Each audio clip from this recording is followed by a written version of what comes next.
जन्नत पावर सहज पथ से तो शहीद मरण शहीद होले खुदार रहे शहीद होले खुदार रहे तब जन्नत पावे तुमी माया घेरा रंगीन पृथिवी नय तो सुखेर खनि माया घेरा रंगीन पृथिवी नय तो सुखेर खनि जन्नते पावे तुमी महान प्रभु अल्लाहर दीदार जन्नते आर पावे तुमी नाज नियामत पार जन्नते पावे तुमी होर गिलमान जाचबे जन्नतेर सबने आमद तुम्हाय स्वागतम जानाबे अल्लाहु আকবার शर्त एकटाई তোমাকে দিতে হবে কুরবানি शर्त एकटाई তোমাকে দিতে হবে কুরবানি করতে পারো তুমি যদি করতে পারো তুমি যদি সেই আল্লাহর গোলামি মায়া ঘেরা রঙিন পৃথিবী নয় তো সুখের খনি জবান খুলে বলেন আল্লাহু আকবার আল্লাহ একবার সুবহানাল্লাহ বলে সওয়াব না গুনাহ কথা কয় না সওয়াব না গুনাহ যতক্ষণ থাকবেন সুবহানাল্লাহ বলবেন তো ইনশাআল্লাহ জোরে বলেন সুবহানাল্লাহ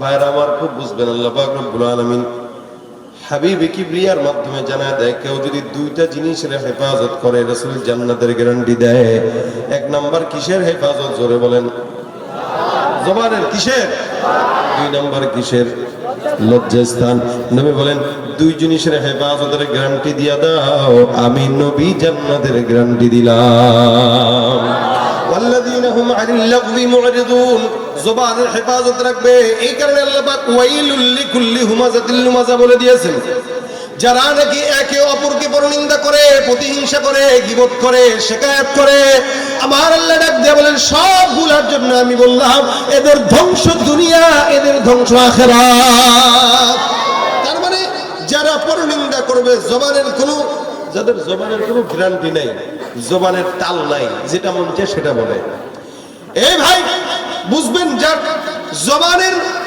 নিজের জবানের হেফাজত নাই ওই বান্দা দুনিয়াতেও লাঞ্ছিত হয় আখিরাতেও লাঞ্ছিত হয় কেমনে দুনিয়াতে লাঞ্ছিত হয় যখন যেটা মন চায় জবান দিয়ে বলে আর বিপদে পড়ে ভাইরা আমার এই জন্য আবু বকর সিদ্দিক কি করতেন জানেননি সিদ্দিক আকবর আবু বকর রাদিয়াল্লাহু তাআলা মাঝে মাঝে জিহ্বাটা বের করতেন বের করে এই পর্যন্ত টানতেন টেনে টেনে একবার ডানে নেয় একবার বামে নেয় একবার পেছনে একবার উপরে উঠাইতেন সাহাবা একরাম দেখতেন আর বলতেন সিদ্দিক আকবর আবু বকর ব্যাপারটা কি বুঝতাম না বারবার জিহ্বাটাকে নাড়াচাড়া করেন জিহ্বাটাকে টান দিয়া ধরে একবার ডানে নেয় একবার বামে নেয় মাঝে মাঝে জিহ্বাটাকে এরকম করে ঠোকা দেয় সাহাবা আজমাইন ডাক দিয়া বলে কি ব্যাপার জবানটাকে জিহ্বাটাকে এত কষ্ট কেন দেন আবু বকর সিদ্দিক ডাক দিয়া বলে সাহাবা আজমাইনের দল আমি আমার জিহ্বাটাকে মাঝে মাঝে শাসন করি যেন সে উল্টা পাল্টা কথা না বলে কারণ জমিনের মধ্যে যত বান্দারে আমি বিপদে আর অপমানিত হতে দেখলাম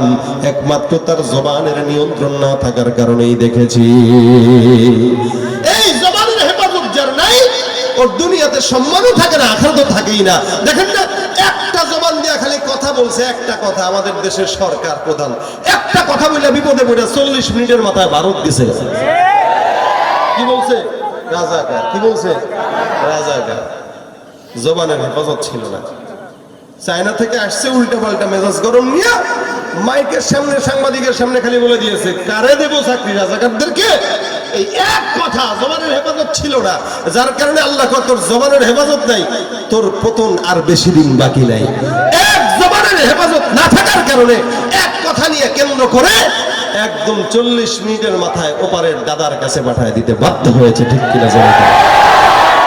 আমলিক আলাইকা লিসান, জবানের হেফাজত। যার জবানের হেফাজত নেই ও দুনিয়াও লাঞ্ছনা না, আখিরাতেও লাঞ্ছনা। বর্তমান সময়েও যদি জবানের হেফাজত কেউ না করে, আর এই জবান দিয়ে যদি ইসলামের বিরুদ্ধে কেউ একটা কথা বলার দুঃসাহস দেখায়, বাংলার আপামর জনতা তাদের জিহ্বাকে টেনে ছিঁড়ে কুকুরকে ধরাতে বাধ্য করবে। মনে রাখবেন, যাদের জবানের হেফাজত নাই, তোমরা তোমাদের জবান দিয়া দুর্নীতির বিরুদ্ধে কথা বলা আমাদের কোনো আপত্তি নাই। তোমরা তোমাদের জবান দিয়া চোরের বিরুদ্ধে বলা আপত্তি নাই। তোমরা তোমাদের জবান দিয়া হকের বিরুদ্ধে যদি একটা কথা বলতে চাও, ওই জবান ভেতরে থাকবে না, টান দিয়ে ছেড়ে ফেলা হবে, ঠিক কিনা বলা? এজন্য মুসলমান ভাইরা, জবানের যাদের হেফাজত থাকে না, ওই দুনিয়াতেও লাঞ্ছিত হয়, আখিরাতেও লাঞ্ছিত হয়, ঠিক না? এজন্য জবানের হেফাজত দরকার আছে না নাই? আমলিক আলাইকা লিসানা, হেফাজত করব কয় জিনিসের? কথা বলে না, কয় জিনিস? 1 নম্বর জবান, 2 নম্বর লজ্জাস্থান। জবানেরও কিন্তু জেনা আছে, জবান দিয়া উল্টা পাল্টা কথা বলা, জবান দিয়া খারাপ কথা বলা, এটা হলো জবানের জেনা। পাশের বাড়ির ভাবির সঙ্গে জবান দিয়ে রাত্রিবেলা 12টার পরে সুন্দর করে টাঙ্কি মারাইলো, জবানের জেনা। আল্লাহ নবী বলেন, জবানের হেফাজত করো, জান্নাতের হেফাজত হয়ে যাবে। এই জন্য মুসলমান নবীর উম্মত, জবান দিয়া কাউকে কথা বলতে গেলে একটা কথা বলার আগে 100 বার চিন্তা করা দরকার আছে না নাই? মুসলমান নবীর উম্মত, আল্লাহ পাক রব্বুল আলামিন বান্দাকে গীবত করতে নিষেধ করলেন। ওয়ালা ইয়াগতাব বা'দুকুম বা'দা, খবরদার তোমরা একে অপরের গীবত করবা না, শিকায়াত করবা না। যার কারণে আমাদের দেশে মানুষ এখন জবান দিয়া গীবত করে, যদিও জবান দিয়া করে, পাশাপাশি আরেকটা জিনিস হয়ে গেছে, সেটা হলো মোবাইলের ফেসবুক। মোবাইলে ফেসবুকে কমেন্টে পোস্টের মাধ্যমে একে অপরকে ধুয়ে ফেলে, এটাও এক প্রকার গীবতের শামিল। আর এই গীবতটাকে গীবত মনে করে না, এটা আমার হকের আওয়াজ, আমি ইমানের দায়িত্ব পালন করি। কিন্তু আরেকজনের দোষ চর্চা করে সেই ইমানের দায়িত্ব মনে করতেছে, এটা তো ইমানের দায়িত্ব না বটে। সারা জিন্দেগির গুনাহকে নষ্ট করা, ইবাদত নষ্ট করার জন্য এগুলোই যথেষ্ট। শুধু জবান দিয়ে বলে না, এখন লিখনির মাধ্যমেও গীবত শিকায়াতের চর্চা চলে। হাত্তাকে বয়ানের মঞ্চেও এক বক্তা আরেক বক্তার নাম ধরে ধরে গীবত করে, এরকম আঙ্গুল দিয়া দেখায় দেখায় গীবত করে। মনে রাখবেন, কোন বয়ানের মঞ্চেও যদি কেউ কারো বিরুদ্ধে গীবত করে, ওইটা বয়ান না, ওইটা গীবতের আড্ডাখানা। এটা মাথায় রাখতে হবে। গীবত কি বুঝতে হবে আপনাকে। গীবত কোন কোন কারণে গীবত করা জায়েজ শুনে রাখেন।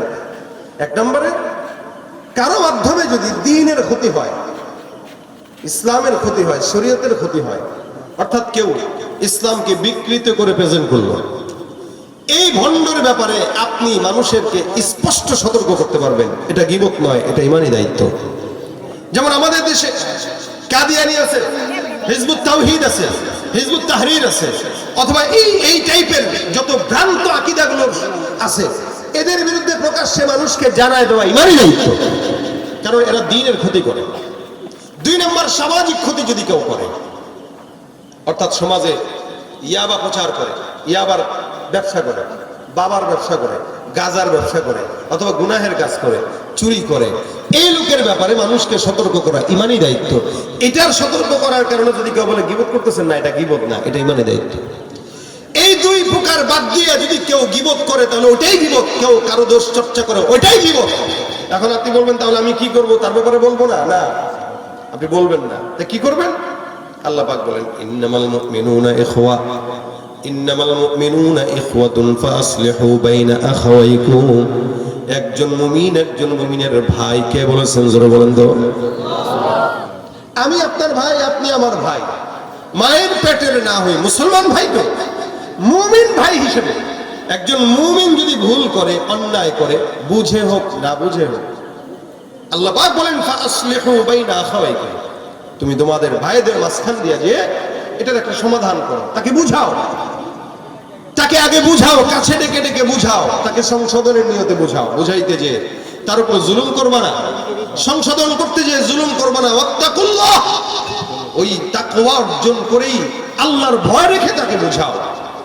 একজন মুমিন হিসেবে আরেকজন মুমিনকে ইসলাহের মাধ্যমে, সুন্দর কথার মাধ্যমে বুঝায় দিবে, এটাই দায়িত্ব। এছাড়া কেউ যদি যে কাজগুলো করে ওগুলো হিংসাত্মক মনোভাব নিয়ে করে। আর আমাদের সমাজের অধিকাংশ মানুষের সমস্ত নেকের কাজ নষ্ট হয় একমাত্র আমল যেটা গীবত, এই গীবতের মাধ্যমে। নামাজটা পড়লেন, 5 ওয়াক্ত নামাজ পড়ে মসজিদ থেকে বের হইলেন, গীবত করার মাধ্যমে আপনি আপনার নামাজের সওয়াব ওই ব্যক্তির কাঁধে দিয়ে দিলেন। অনেক সময় রাস্তায় মোটা একটা মানুষ হেঁটে যাচ্ছে, আপনি দূর থেকে দেখে বলতেছেন, এই কি ভোটকার ভোটকা দেখছোস, যে হুন্ডায় বসছে, আরে আল্লাহ হুন্ডার চাকা তো শেষ, ওই দেখ কি চিকনা চিকনা যায়, ঝড় আসলে তো ওইরা আমেরিকায় চলে যাবে। এই যে একটা ছোট্ট মন্তব্য রাসূল বলেছেন, এটাও গীবতের আলামত এবং এটাও গীবতের সামিল। আমাদের আয়েশা একবার রাদিয়াল্লাহু আনহা, আপনারা কি কথাগুলো বুঝতেছেন তো? ইনশাআল্লাহ আমি এই কথাগুলো আমারই বলতেছি, কারণ আমার ভিতরেও গীবতের প্রবণতা আছে। আল্লাহ যেন আমারে আগে হেফাজত করে, তারপরে আপনাদের কি করে। আমিনও গয়নারা এই কোন জাতির সামনে বসলাম। আল্লাহর কাছে তৌফিক চাইতে হয়, আল্লাহ তৌফিক এমনি দেয় না। এই জন্য কোনো জিনিস দোয়া যখন করবে আমিন বলবেন। এত টিপটা কেন? নাকি আমিন বললে যদি কবুল হয় তাহলে তো পাশের বাড়ির বেড়া গীবত করতে পারবো না, তাহলে তো বিপদ। আগে ভালো মতো গীবত করলেই তারপরে বাঁচতে হবে। আল্লাহ হেফাজত করুন। আমাদের আয়েশা রাদিয়াল্লাহু তাআলা আনহা রাসূলের আরেকজন বিবি ছিলেন, ওনার নাম ছিল হযরত সাফিয়া। এই সাফিয়া রাদিয়াল্লাহু তাআলা আনহা একদিন ঘরে ঢুকতেছেন, তো আম্মা জান আয়েশা তাকে দেখে যেকোনো একটা মন্তব্য করছেন। কি মন্তব্য? রাসূল, সাফিয়া তো একটু মোটা, অথবা সাফিয়া তো একটু বেটে, অথবা সাফিয়া তো দেখতে এই, মানে যেকোনো একটা মন্তব্য আম্মা জান আয়েশা করছেন। আমরা করি না, আহারে লোকটা কি চিকন রে, এই টাইপের একটা মন্তব্য। রাসূল করিম সাল্লাল্লাহু আলাইহি ওয়াসাল্লাম হযরত আম্মা জান আয়েশা রাদিয়াল্লাহু তাআলা আনহাকে ডাক দিয়া বলতেছেন, আয়েশা কি করলা তুমি, কি বললা তুমি? আম্মা জান আয়েশা বলে, হুজুর কি বলছ? আমি তো বলছি সাফিয়া এই, আমি বলছি সাফিয়া এই। রাসূল বলেন, আয়েশা তুমি কি জানো যে মন্তব্যটা তুমি তার অগোচরে আমার কাছে বর্ণনা করলা, এই মন্তব্যটা এমন বড় গীবতের গুনাহ হয়েছে, তোমার এই মন্তব্যের গুনাহ যদি সমুদ্রের মাঝখানে রাখা হতো, এই গুনাহের কারণে সমুদ্রের পানি কালো হয়ে যেত, তোমার গুনাহের কালো দূর হতো না। নাউযুবিল্লাহ। আয়েশার ব্যাপারে রাসূল বলতেছেন যে, আয়েশা তুমি যে মন্তব্যটা করছো এটা এত খারাপ মন্তব্য, এত বাজে মন্তব্য, সমুদ্রের পানি কালো হইতো, তোমার কথা দুর্গন্ধ শেষ হইতো না। আম্মা আয়েশা বলে, হুজুর আমি তো মনে কিছুই নিয়ে বলি, এমনি বলছি। রাসূল বলে, এমনিও বলা যাবে না। একটা মানুষ চিকন, দূর থেকে চিকনা, চিকনা না বলা যাবে না। হ্যাঁ বলতে পারে না, আরে লোকটা কি শুকনা মানুষ, একটু খাইলেই তো পারে। মহব্বত নিয়ে বলা, একটা হলো মহব্বত নিয়ে বলা, আর একটা হলো ক্রিটিসাইজ করে বলা। কোন কথা কেমনে বলে, কোন কথার রূপ কেমন হয়, কোন কথার অঙ্গভঙ্গি কেমন হয়, সেটা দেখলে বোঝা যায় কি যায় না? যায়। কে মহব্বতের সাথে বলতেছে, কে টিটকারি করে বলতেছে, বোঝা যায়। রাসূল সাল্লাল্লাহু আলাইহি ওয়াসাল্লাম বলছেন, আয়েশা তাওবা করো, খবরদার কোনোদিন কারো ব্যাপারে এই মন্তব্য করবো না যে অমুকে মোটা, অমুকে চিকন, অমুকে এই, অমুকে কালো। না না, এই মন্তব্যটাও তার অগোচরে, যেটা তার কষ্টের কারণ, এটাও গুনাহের কারণ হয়ে যায়। এই জন্য ভাই, কেউ যাচ্ছে উল্টাপাল্টা লকব দিয়ে ডাকা, ওয়ালা তালমিজু আনফুসাকুম ওয়ালা তানাবাযু বিল আলকাব। আমরা অনেক সময় অনেক মানুষকে ভিন্ন নামে ডাক দেই। কেমন ভিন্ন নাম? ওই যে বললাম তার নাম আছে আব্দুর রহমান, একটু মোটা হওয়ার কারণে ডাক দিতেছে, এই ফুটবল এদিকে। এলাকায় হয় কিনা এগুলো? একটু চিকন মানুষ যাচ্ছে, এই কাটলাস সেদিকে, এদিকে। আল্লাহ বলছেন, ওয়ালা তালমিজু আনফুসাকুম ওয়ালা তানাবাযু বিল আলকাব। খবরদার কেউ কাউকে লকব ধরে ডাকবে না। খারাপ নামে, তার নাম ব্যতি রেখে অন্য কোন নামে ডাকতে নিষেধ করেছেন কে? এই জন্য একটা মানুষকে তার নামের বাহিরে ডাকাও আল্লাহ পাক নিষেধ করে দিয়েছে। কত সাবধানতা, এগুলো ইবাদতকে নষ্ট করে দেয়। আল্লাহ পাক রব্বুল আলামিন বারবার কোরআনের মধ্যে স্পষ্ট বান্দাকে জানায় দেন। অন্য আয়াতে আল্লাহ পাক ডাক দিয়া বলেন, ইয়া আইয়ুহাল্লাযীনা আমানু লা ইয়াসখার কওম মিন কওমিন আসা আইয়াকুনু খায়রাম মিনহুম ওয়ালা নিসাউম মিন নিসাইন আসা আইয়াকুননা খায়রাম মিনহুম। আমার আল্লাহ ডাক দিয়া বলে, হে মুমিনেরা, হে মুমিনেরা, এই ইমানদাররা, ইয়া আইয়ুহাল্লাযীনা আমানু, এই ইমানদারের দল, আমি আল্লাহ ঘোষণা করলাম, লা ইয়াসখার কওমুম মিন কওম, এক দল আরেক দলকে তোমরা ছোট করে ডাকবা না, ছোট চোখে দেখবা না, ছোট করে কথা বলবা না। রাজনৈতিক দল আরেক রাজনৈতিক দলকে ছোট করে কথা বলে, এক হুজুর আরেক হুজুরকে ছোট করে কথা বলে, এক ডাক্তার আরেক ডাক্তারকে ছোট করে কথা বলে, এক বংশের লোক আরেক বংশের লোককে ছোট করে কথা বলে। আমি খান বংশের, অমুকের এই বংশের, আমি ভুইয়া বংশের, সে ওই বংশের, আমি বংশের মর্যাদা দেখা। আল্লাহ পাক বলেন, ওয়ালা লা ইয়াসখার কওমুম মিন কওম আসা আন ইয়াকুনু খায়রাম মিনহুম, এমনও তো হতে পারে যাকে তুমি ছোট চোখে দেখতেছো, আল্লাহর দরবারে ওই বান্দাটার সম্মান আল্লাহর কাছে তোমার চাইতেও বেশি হতে পারে কি পারে না? আল্লাহর কাছে তার দাম বেশি, তোমার দাম কম। এবং মহিলাদেরকেও ডাক দিয়ে বলতেছেন, ওয়ালা নিসাউন মিন নিসাইন আসা আন ইয়াকুননা খায়রাম মিনহুম, খবরদার কোন মহিলাকে ছোট চোখে দেখবা না, উঁচু নিচু কোনো কথা বলবা না। আমাদের দেশের মা বোনরা যদি স্বামী খালি একটু এমপি হয় তাহলে কাম হয়েছে। এখন আর কোন এমপির বউ এই সমাজে নাই, ঠিক না? চেয়ারম্যানের বউ নাই, মেম্বারের বউ নাই।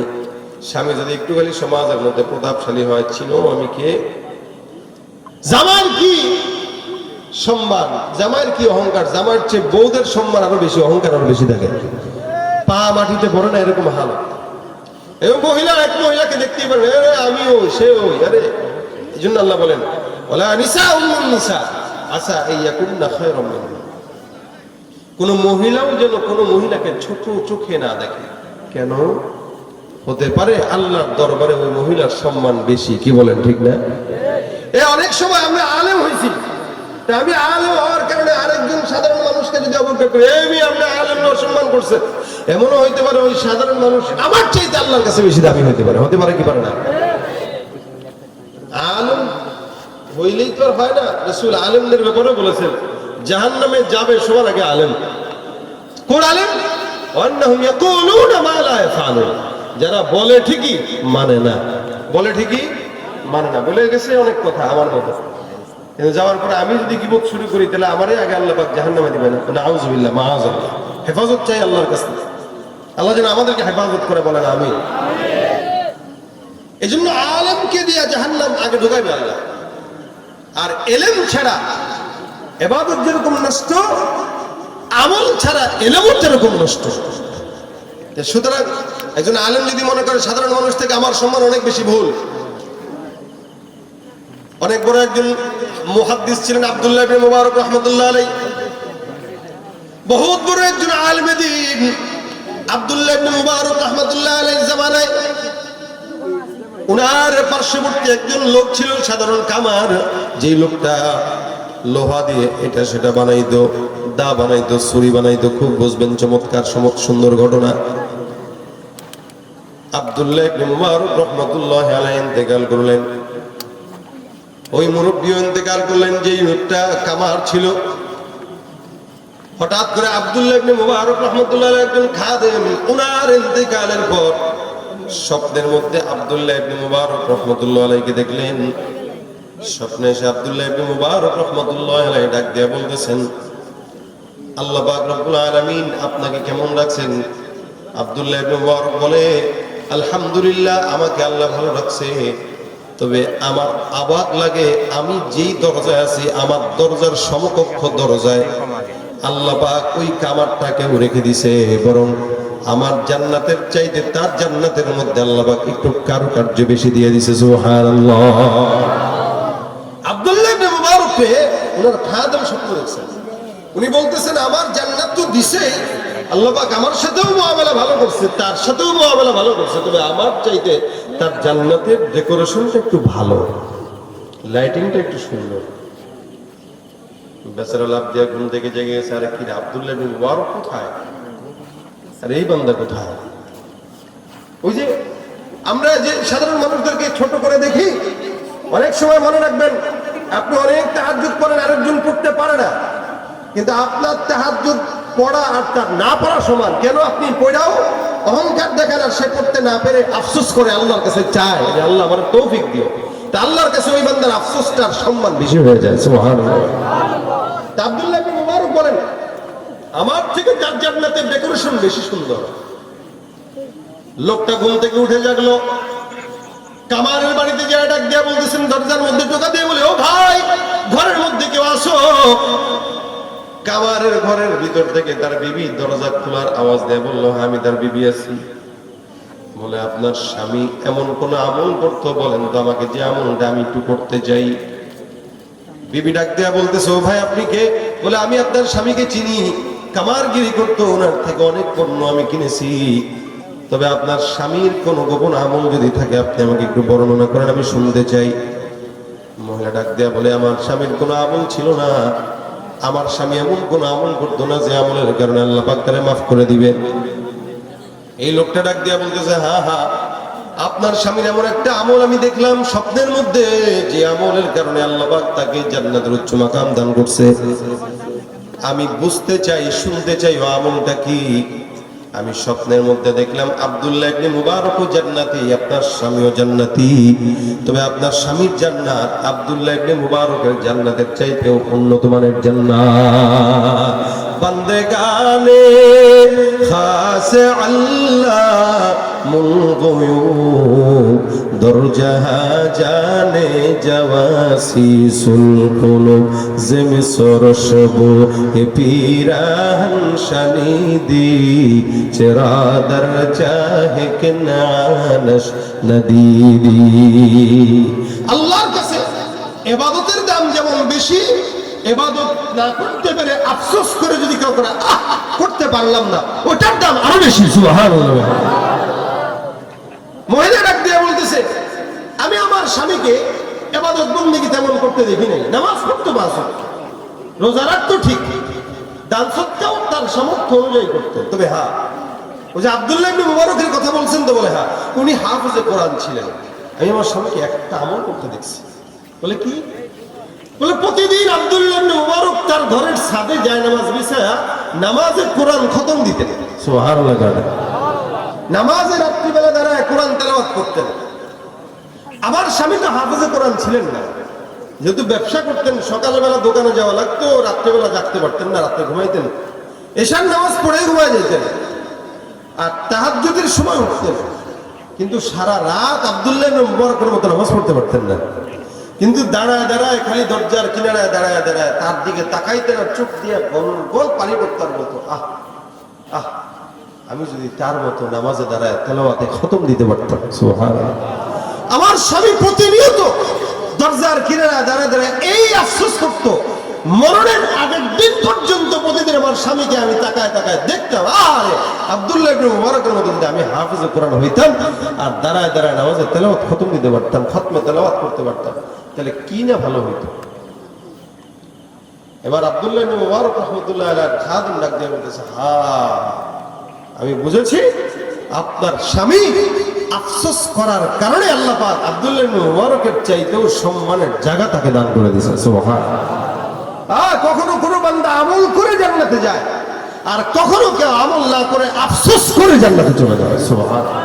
কেউ জিকির করছে, আপনি জিকির করতে পারেন নাই, কিন্তু আফসোস করে, আমার যদি একটু জিকির করার সুযোগ হইতো, মসজিদে যদি একটু বসতে পারতাম, আরে আমি যদি একটু আলেমে দিনদের সঙ্গে বসতে পারতাম, আরে আমি যদি রমজানের শেষ দশকে একটু ইতিকাফে বসতে পারতাম, আমি যদি বসতে পারি, এই যে লোক বসলো তার সমপরিমাণ সওয়াব আপনি কইরা পেয়ে গেলেন। সুবহানাল্লাহ। কেন জানেন? হাদিস শরীফে রাসূল বলেন, কেউ যদি একটা নেক কাজের নিয়ত করে, কেউ নিয়ত করে নাই, আল্লাহ নবী বলেন, কাতাবাল্লাহু লাহু হাসানাতান কামিলা, আল্লাহ পাক তার আমলনামায় একটা পূর্ণ নেকি দান করে দিবেন। সুবহানাল্লাহ। আর কেউ যদি নিয়ত করে তো একটা নেকি, নিয়ত যদি করতে পারলো তো ভালোই, আর যদি নিয়ত করার সাথে সাথে কাজটা করেই ফেললো তো একটা না, একটার জায়গায় 10টা, বরং তার চাইতেও 700 গুণ সওয়াব আল্লাহ দান করে দেয়। সুবহানাল্লাহ। এজন্য কেউ ছোট মনে করার কোনো সুযোগ নেই। এটা সাধারণ পাবলিক। আমি তো মাঝে মাঝে বলি, আমার বাবা আমার চেয়ে বেশি আমল না, আমার বাবার আমলের ওজন অনেক বেশি, কিন্তু আমার বাবা সাধারণ একজন পাবলিক। সারা জীবন সরকারি চাকরি করেছেন, তবলিগের মেহনতে সময় লাগিয়েছিলেন, মাসে মাসে তবলিগে 3 দিনে যেতেন, এতটুকু ওনার আমল। এখনো পর্যন্ত 75 বছর বয়স, আজান মসজিদে দেয়, নামাজ জামাতের সঙ্গে আমি কোনোদিন মিস করতে দেখিনি আমার এই জীবনে, এবং তাহাজ্জুদ মিস করতে দেখিনি। আলেম নয়, আমি আলেম হয়েও আমার বাবার আমলের কিনারায়ও যেতে পারিনি। সুতরাং আপনি আলেম হইলেই জান্নাতের সার্টিফিকেট নিয়ে আরেকজনকে গালিগালাজ, অমুকে এমন, তমুকে তেমন, সমুকে এমন, কোনো সুযোগ নাই। আসা আইয়াকুনু খায়রাম মিনহু, আসা আইয়াকুনু খায়রাম মিনহু, আল্লাহ বলেন হতে পারে আল্লাহর দরবারে তার দাম বেশি। সুবহানাল্লাহ। এই জন্য কারো গীবত করা যাবে, শিকায়াত করা যাবে, কাউকে ছোট করে কোনো কথা বলবেন না। আল্লাহ রাসূল বলতেছে কোন প্রকার কথা বলবেন না, না মোবাইলের ফেসবুকে, না জবান দিয়ে আমরা গালিগালাজ করি, জবান দিয়ে উলট পালট কথাবার্তা বলি। এটা তো বলি, আবার ফেসবুকেও যদি কেউ একটা উস্কানিমূলক পোস্ট করে ওখানে যায় সুন্দর করে কমেন্ট, হ্যাঁ ঠিকই আছে চালিয়ে যায়। আবার কখনো কখনো তো বলে যে ভাই লিংক নাই, লিংক শেয়ার করো। যারা ফেসবুক চালান এটা বুঝে নেবে। এই যে একটা সমাজের অধপতন, প্রত্যেকটা মানুষ গীবতকে গীবতই মনে করতেছে না, শিকায়াতকে শিকায়াত মনে করতেছে। এই জন্য আমি বলি কি, যদি গীবত করতে হয় নিজের মায়ের গীবত করেন, বাপের গীবত করেন, তাও ভালো। আরেকজন মুমিন ভাইয়ের গীবত করবেন না। আর আপনি বলবেন মায়ের গীবত কেন করব, বাবার গীবত কেন করব? এই কারণেই করবেন, মায়ের গীবত যদি করেন, আপনি যখন গীবত করলেন, রাসূল সাল্লাল্লাহু আলাইহি ওয়াসাল্লাম বলেন, আপনি যখন গীবত করলেন, আপনি যার গীবত করলেন তার নেকিটা, তার গুনাহটা আপনার কাছে আসলো, আপনার নেকিটা তার কাছে গেল। তা আপনি এই নান্দাইলের মাটিতে বসে ঢাকার একজনের গীবত করে তাকে সওয়াব দেওয়ার কোনো যুক্তিকতা নাই। তাকে আপনি দেখতেই তো পারেন না, তাকে কেন সওয়াব দেন? সে জান্নাতে যাক, আপনার যদি বলা হয় সে জান্নাতে যাক, চান কি আর জান্নাতে যাবে? তো জাহান্নামে, আপনি ডাইরেক্ট জাহান্নামে পাঠিয়ে দেন।